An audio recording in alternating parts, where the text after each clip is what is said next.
কি রে, এত লেট হলো কেন তোর? আজকে তোর জন্য একটা জিনিস বানাচ্ছিলাম, জানিস তো? আরে বাচ্চা নাকি, এইসব আমার একদম ভালো লাগে না। আচ্ছা বেশ, আমার কাছে দেখতে কেমন লাগছে বলতো? ঠিকঠাক। ওই, আইসক্রিম খাবি?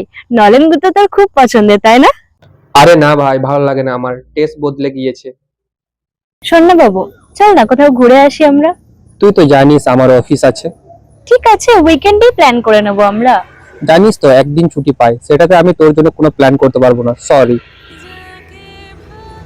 আচ্ছা, আমাকে এবার বাড়ি দিয়ে আয় অন্তত একটু।